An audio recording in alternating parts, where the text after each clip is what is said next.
guys, welcome here. My name is Deepak Chahar and today we will learn about styling the anchor tag or styling the link. Link can be styled with any CSS property, example color, font family, background, etc. In addition, link can be styled differently depending on what state they are in. The four link states are: first is a colon link, it represents the unvisited link. Second is a colon visited, it represents link that user has visited. A colon hover represents the link when the user mouse over it. And last one is a colon active, and it represents the moment it is clicked. So let's discuss all these with examples. So create a new file, copy the code and paste here, and I'm gonna save the file with the name css-link.html and save type as all type. Alright, so first start a anchor tag. An attribute is href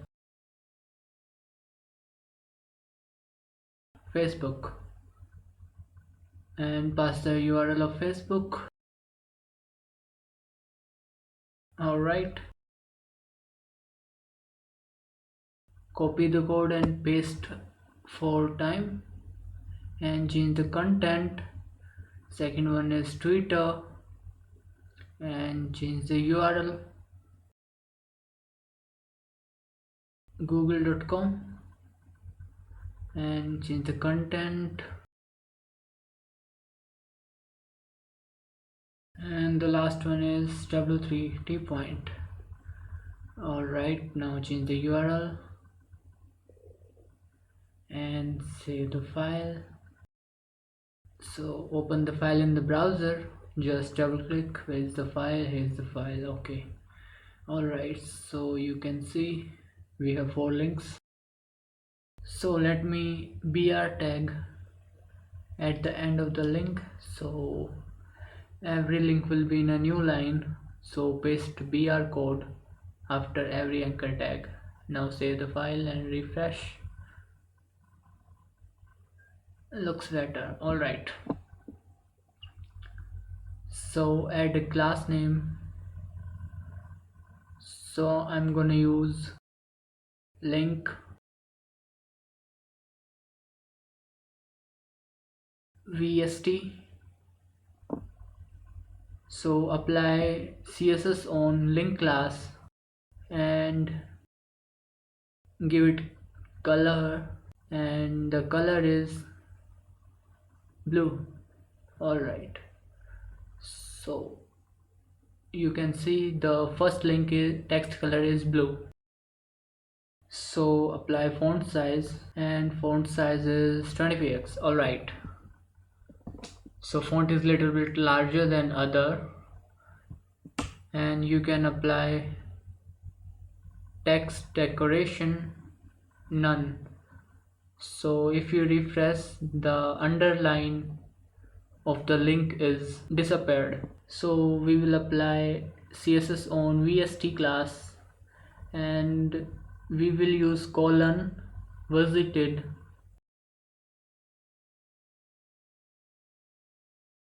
So colon visited define the visited state of the anchor tag. So after visiting, when we back on this link, then the text color will be changed. Let's try. Visit the twitter.com and alright, now back. So you can see this link is visited, so the text color is yellow. So visited represents visited state of the link. Now let's apply CSS on third link and give class it hover, hov short form. Alright, so dot hov and pass the reference of hover, so colon hover, so color green. Alright, so refresh. Now you can see the text color is blue, but when we hover it, then text color is green. Let me give default CSS to anchor. Increase the font size little bit so you can see clearly. 20 px, alright. Now apply CSS on the last one and give a class name to it first. ACT short form, alright. Dot act colon active, so it will represent the active state of the link, and give color orange. Now save the file, refresh, and just click on with the mouse and hold the click, and so you can see the text color of active link is orange.